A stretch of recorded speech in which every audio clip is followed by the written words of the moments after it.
আলু বেগুন দিয়ে ট্যাংরা মাছের এই রেসিপিটি খেতে আমার ভীষণ ভালো লাগে। আর গরম গরম ভাতের সঙ্গে দুপুরবেলা যদি ট্যাংরা মাছের এই রেসিপিটি হয় তাহলে আর কি চাই বলো। নমস্কার, আমি সোনামণি, সবাইকে স্বাগত সোনামণি রান্নাঘরে। আশা করি সবাই সুস্থ আছো এবং ভালো আছো। আজকে আবারও চলে এসেছি তোমাদের সঙ্গে শেয়ার করে নিতে একটি নতুন রেসিপি। তাহলে আর অপেক্ষা কিসের, চলো তাহলে দেখে নিই ঝটপট ট্যাংরা মাছের চচ্চড়ির এই রেসিপিটি।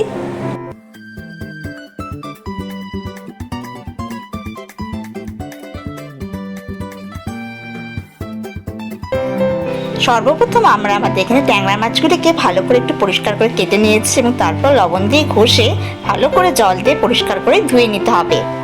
আর মাছগুলি থেকে জল ঝরিয়ে নিয়ে এবার আমরা অ্যাড করে নেব এখানে 1 চামচের মতো হলুদ এবং প্রায় আধা চামচের মতো লবণ। এবার এই মাছগুলির গায়ে হলুদ লবণগুলি ভালো করে মাখিয়ে নেব। আর এই হলুদ লবণ মাখানো মাছগুলিকে কিন্তু আমাদের প্রায় 10 থেকে 15 মিনিটের মতো ম্যারিনেট করে রেখে দিতে হবে। আর এদিকে আমার মাছগুলি ম্যারিনেট হতে হতে আমি আমাদের সবজির মধ্যে কী কী লাগে সেটা দেখে নিই।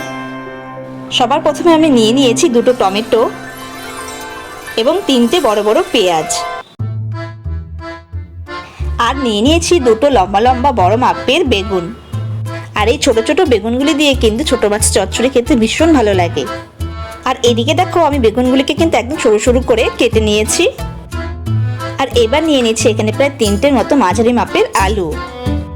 এবারে এই আলুগুলোকেও কিন্তু আমাদের একদম ঝিরিঝিরি করে কেটে নিতে হবে।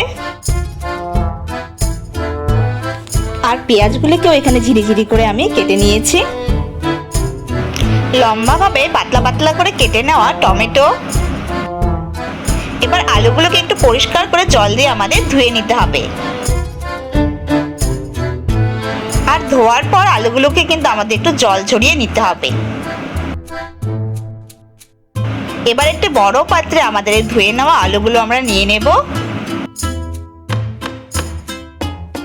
ঠিক একইভাবে সরু সরু করে কেটে নেওয়া আমাদের বেগুনগুলোকে আমরা একটু পরিষ্কার করে জল দিয়ে ধুয়ে নেব।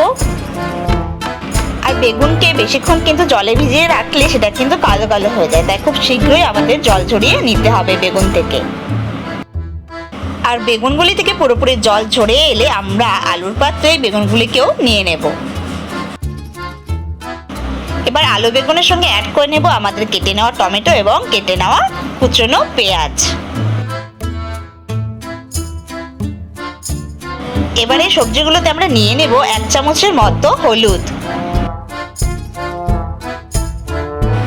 এবারে তো আমরা অ্যাড করে নেব প্রায় 1 চামচের মতো স্বাদ অনুসারে লবণ।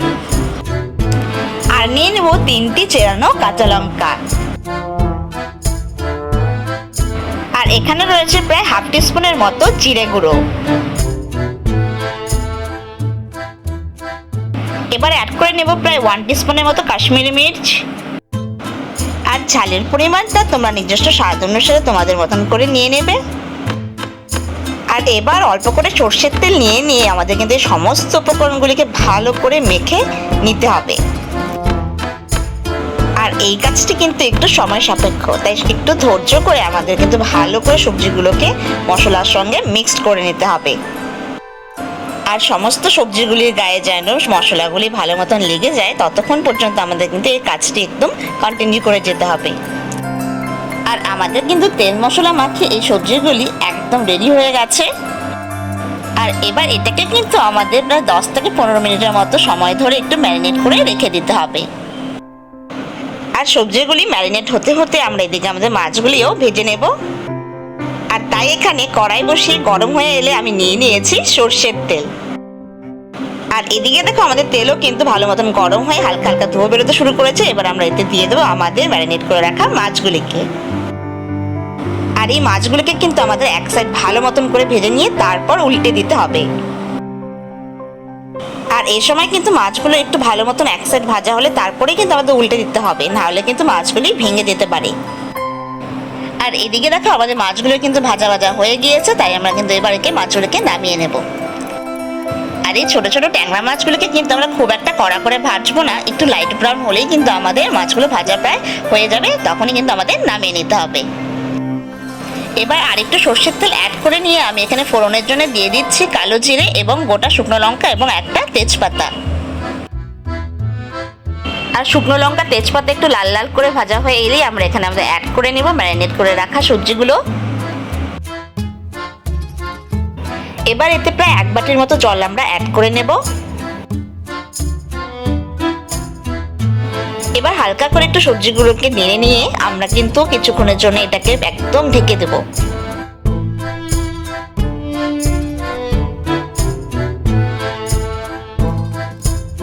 আর এরপর থেকে কিন্তু পুরো রান্নাটাই আমাদের ঢেকে ঢেকে করে নিতে হবে।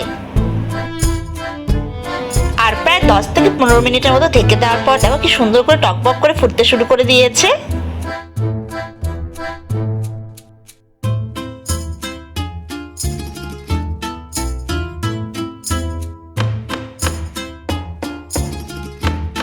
আর ঢেকে ঢেকে করার ফলে দেখো সবজিগুলো আমাদের অনেকটা সেদ্ধ হয়ে এসছে এবং ঝোলটা অনেকটা শুকিয়ে গেছে।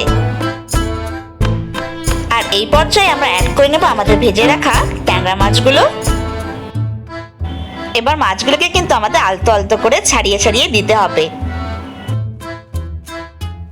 এবং মাছগুলোকে একটু ঝোলের মধ্যে ডিপ ডিপ করে দিতে হবে যাতে করে মাছের ফ্লেভারগুলি তরকারিতে আমাদের পুরোপুরিভাবে চলে আসে।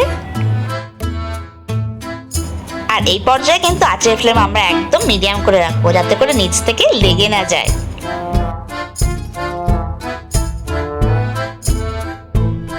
এরপর আরো একবার কিন্তু আমাদের এখানে ঢেকে দিতে হবে।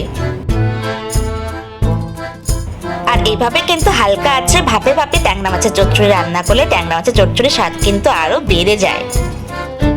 আর এবার আমাদের এই ট্যাংরা মাছের চচ্চড়িতে অ্যাড করে নেব কুচনো ধনেপাতা, যেটা কিনা আমি পরিষ্কার করে ধুয়ে নিয়ে কুচিয়ে রেখেছিলাম। আর ধনেপাতা ছাড়া ট্যাংরা মাছের চচ্চড়ি যেন একদমই অসম্পূর্ণ। আর সবজিগুলোর এক সাইড কিন্তু আমাদের একদম ভালো মতো সেদ্ধ হয়ে গেছে, তাই কিন্তু আমরা একটু আমাদের আলতো আলতো করে উল্টে দিতে হবে যাতে করে বোথ সাইডই ভালো মতন সমস্ত ফ্লেভার অ্যাবজর্ব করতে পারে। আর ঠিক একইভাবে আবার কিন্তু আমাদের একটু ঢেকে দিতে হবে। আর এইভাবে ঢেকে দেওয়ার পর আমাদের কিন্তু ঝোলটাও প্রায় একদম শুকিয়ে এসছে। আর শুধু কিছুক্ষণের অপেক্ষা, তারপরে কিন্তু আমাদের এই ট্যাংরা মাছের চচ্চড়ি একদম রেডি হয়ে যাবে। আর সমস্ত ছোট মাছগুলির মধ্যে ট্যাংরা মাছ কিন্তু আমার সব থেকে বেশি পছন্দ। আর সেই ট্যাংরা মাছের চচ্চড়ি হলে গরম গরম ভাতের সঙ্গে আর কি চাই বলো। আর আমাদের পরিবারের সকলে, বিশেষ করে আমার বর্তা, ট্যাংরা মাছের চচ্চড়ি খেতে ভীষণ ভালোবাসে। আর এদিকে দেখো ঝোল শুকিয়ে গিয়ে মশলাগুলি থেকে আমাদের কিন্তু তেল ছাড়তে শুরু করে দিয়েছে, তার মানে আমাদের ট্যাংরা মাছের চচ্চড়ি কিন্তু একদম এবার রেডি হয়ে গেছে। আর একটি জরুরি কথা, তোমাদের যদি সত্যি আমার শেয়ার করা রেসিপিগুলি ভালো লেগে থাকে এবং হেল্পফুল বলে মনে হয় তাহলে অবশ্যই প্লিজ একটু সাবস্ক্রাইব করে দিও। তোমাদের এই ছোট্ট উদ্যোগে আমাকে আরও মোটিভেট করবে তোমাদের কাছে আরও নতুন নতুন রেসিপি তুলে ধরতে। তাই সকলের কাছে আমার একান্তই অনুরোধ রইল, যারা প্রথমবার দেখছো রেসিপিটি প্লিজ প্লিজ একটু সোনামণি রান্নাঘরকে সাবস্ক্রাইব করে দিও। আর ট্যাংরা মাছের এই রেসিপিটি যদি তোমাদের ভালো লেগে থাকে তাহলে অবশ্যই একটু লাইক এবং বন্ধুদের সঙ্গে শেয়ার করে নিও। আর তোমাদের মধ্যে কারা কারা ঠিক আমারই মতো ট্যাংরা মাছ খেতে ভালোবাসে এবং ট্যাংরা মাছের এই রেসিপিটাকে ঘিরে তোমাদের কি মতামত সেটা কিন্তু অবশ্যই একটু কমেন্ট করে জানাবে। Thank you for watching.